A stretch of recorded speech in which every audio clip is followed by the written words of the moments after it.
Bottom line, জাতীয় নারী দলের সাবেক ক্রিকেটার জাহানারা আলম আমার সাবেক সহকর্মী রিয়াসাদ আজিমের কাছে ইন্টারভিউতে সরাসরি বলেছেন নারী ক্রিকেট দলের সাবেক ম্যানেজার এবং নির্বাচক সাবেক জাতীয় ক্রিকেটার মঞ্জুরুল ইসলাম মঞ্জু তাকে যৌন হয়রানি করেছেন। এমন সব কথা তিনি রিয়াসাদের ইন্টারভিউতে বলেছেন যেগুলো ভয়াবহ অভিযোগ। অভিযোগ কতটা সত্য কতটা মিথ্যা এটা জাজ করার আমি কেউ না। আমি পুরো ইন্টারভিউটার লিংক কমেন্ট বক্সে দিয়ে দেব, আপনারা অবশ্যই ইন্টারভিউটা শুনবেন, দেখবেন।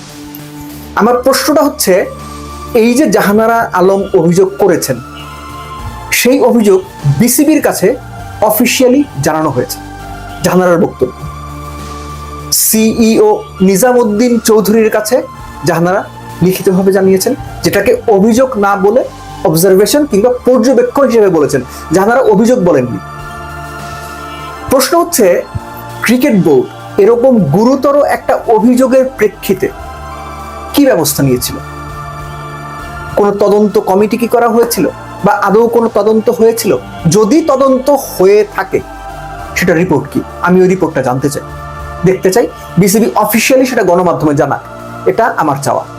আর যদি তদন্ত না হয়ে থাকে এই ব্যাপারে, এই অভিযোগের এগেইনস্টে বিসিবি যদি কোনো ব্যবস্থা না নিয়ে থাকে, তদন্তের ব্যবস্থা, বিসিবি ভয়াবহ অন্যায় করেছে, বিচ্ছিরি জঘন্য রকমের অন্যায় করেছে। এবং এই যে অভিযোগটা জাহানারা আলম রিয়াসাদের কাছে করেছেন ইন্টারভিউতে, এটা না বাংলাদেশের নারী ক্রিকেট সম্পর্কে দেশের বাইরে সব জায়গায় একটা ভয়াবহ নেতিবাচক মেসেজ ছড়িয়ে দিল। ভয়াবহ নেতিবাচক। যে ক্রিকেটাররা যাদের বয়স এখন 15, 17, 19 এজ লেভেলে আছেন, তারা এখন নড়ে চড়ে বসবে, তাদের মনের মধ্যে ভয় শঙ্কা কাজ করবে। যে বাবা মায়েরা তাদের মেয়েদের প্র্যাকটিসে পাঠাচ্ছেন একাডেমিতে ক্রিকেটার বানানোর জন্য, তাদের মেয়েকে ক্রিকেটার বানিয়ে ক্রিকেট বোর্ডের এই ধরনের কর্মকাণ্ডের অভিযোগ যেখানে আছে সেখানে ক্রিকেট খেলতে পাঠাবেন কিনা তারা দুইবার ভাববেন। আমার মেয়ে হইলে ভাবতাম, আমার বোন হইলে ভাবতাম, ডেফিনেটলি আমি ভাবতাম, সন্তান হইলে ভাবতাম। সো এই অভিযোগটা বর্তমান যে ক্রিকেট বোর্ড আছে সেই ক্রিকেট বোর্ডের সর্বোচ্চ গুরুত্ব দিয়ে যাচাই করা উচিত। যদি অভিযোগ তদন্ত আগে হয়ে থাকে সেই তদন্ত রিপোর্ট প্রকাশ করে দেন, আর না করে থাকে আপনারা এগেইনস্টে ব্যবস্থা নেন। কেননা তদন্ত সাপেক্ষে ব্যবস্থা অবশ্যই, কেননা এই অভিযোগ বা এই ধরনের অভিযোগ বাংলাদেশ ক্রিকেটকে টেনে তার লোয়েস্ট পয়েন্টে নিয়ে গেছে।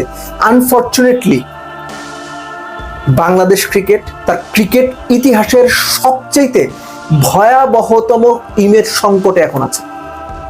জাহানারার এই যৌন হয়রানির অভিযোগ এটা বিভিন্ন সময়ে বিভিন্ন সাংবাদিকের কানে এসেছে, আমার কানে এসেছে, আমার মতো আরো আমার 10 জন কলিগের কাছে গেছে। জাহানারা অফিসিয়ালি কমেন্টটা করেছেন বা মন্তব্য করেছেন বলে আমরা কথা বলতে পারছি, আর 10 জন কথা বলতে পারছে। কিন্তু এগুলো এমনই স্পর্শকাতর বিষয় যে কোনো ভিকটিম যদি অফিসিয়ালি কথা না বলেন, কোনো সাংবাদিক জানলেও এগুলো নিয়ে কিছু লিখতে পারবে না, বলতে পারবে না বা পারে না। আপনারা ইতিপূর্বে দেখেছেন বাংলাদেশের বিভিন্ন স্পোর্টসে, সুইমিং, ভারোত্তোলন, তারপরে হচ্ছে আপনার হ্যান্ডবল বা কুস্তি, কোনো একটা আমার এক্স্যাক্টলি মনে নেই, এরকম প্রচুর অভিযোগ এসেছে।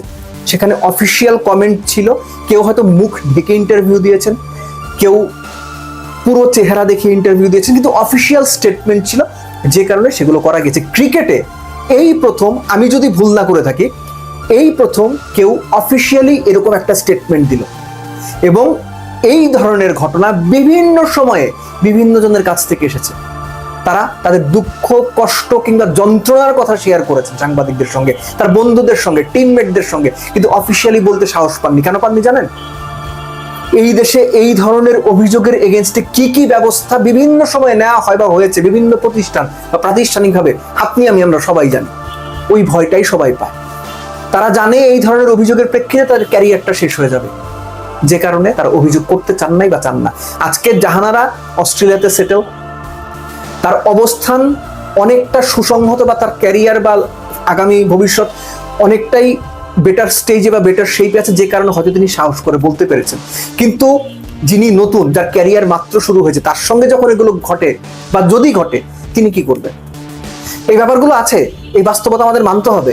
কিন্তু আমার মানে কষ্টের জায়গাটা হচ্ছে যে ক্রিকেট বোর্ড কি করেছে এই ধরনের অভিযোগে?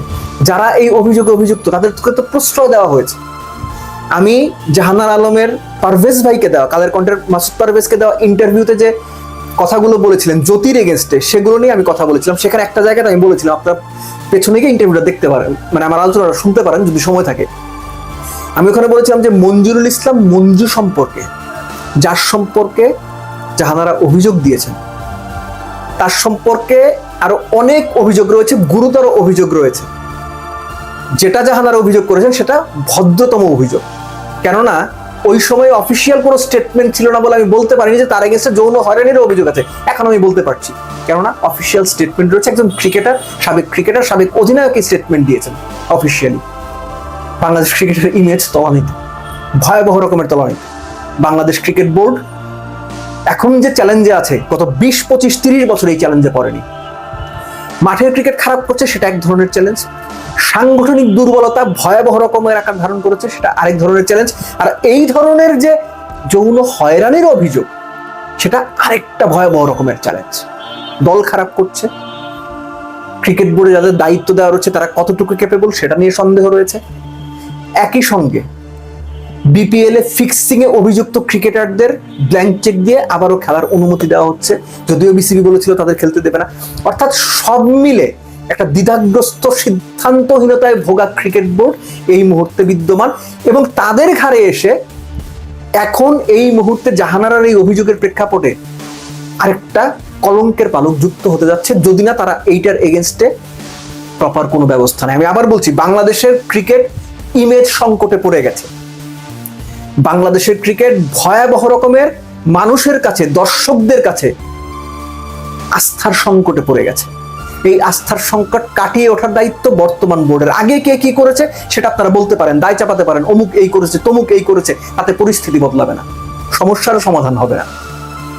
রিয়াসাতকে দেখা জাহানার আলমের এই ইন্টারভিউ বাংলাদেশ ক্রিকেটের জন্য একটা ওয়েক আপ কল হওয়া উচিত। আর এই wake up call cricket board যদি না শুনতে পায়, সামনে আরো ভয়াবহ সময় অপেক্ষা করছে। লাস্টলি শুধু বলবো, ওমেন্স ক্রিকেটে এই ধরনের অভিযোগ বিভিন্ন সময়ে শোনা গেছে, বাইরে থেকে সাংবাদিকরা জানতে পারে, বিভিন্ন ক্রিকেটাররা জানতে পারে, কিন্তু বিসিবির ভেতরে থাকা কেউ এগুলো জানতে পারে না। জানতে পারলেও তারা ব্যবস্থা নেয় না, তাহলে দোষকার। বিসিবির যে সিও নিজামুদ্দিন চৌধুরীর কাছে জাহানারা আলম তার পর্যবেক্ষণ জানিয়েছিলেন, তিনি সেই সময় কি স্টেপস নিয়েছেন তাকে ডেকে এনে জিজ্ঞেস করেন। যদি সঠিক উত্তর না দিতে পারে তার বিচারের আওতায় আনেন। কেননা এই সিইও নিজামুদ্দিন চৌধুরীর বিরুদ্ধে ভয়াবহ রকমের সব অভিযোগ রয়েছে। এবং বলা হয় গত ক্রিকেট বোর্ডে এই 10-12 বছরে নাজমুল হাসান পাপনের বোর্ডে যত রকম মানে অকাজ কুকাজ হয়েছে, অপকর্ম হয়েছে, তার বেশিরভাগের সঙ্গে কোনো না কোনো ভাবে সিইও নিজামুদ্দিন চৌধুরী সুজন সম্পৃক্ত বা জড়িত রীতিমতো। সেটা আর্থিক কেলেঙ্কারি হোক বা অন্য কোনো কেলেঙ্কারি হোক, তাকে ধরেন, তাকে জবাবদিহির আওতায় আনেন। শুনতে পাচ্ছি তাকে সরিয়ে দেওয়া হয়েছে বা সরিয়ে দেওয়া হবে, তাকে ফ্রি এক্সিট দিয়েন না, তাকে ধরেন। কেননা বিভিন্ন নষ্টের যে গোড়াগুলো রয়েছে, যে রসুনের কোয়াগুলো রয়েছে, সিইও নিজামুদ্দিন চৌধুরী সেই নষ্টের গোড়াগুলোর একটা। আপনারা খোঁজ নেন, তদন্ত করেন, পর্যবেক্ষণ করেন, জবাবদিহির আওতায় আনেন। যদি দোষী সাব্যস্ত হয় বিচার করেন, নইলে এই ইমেজ সংকট কাটবে না।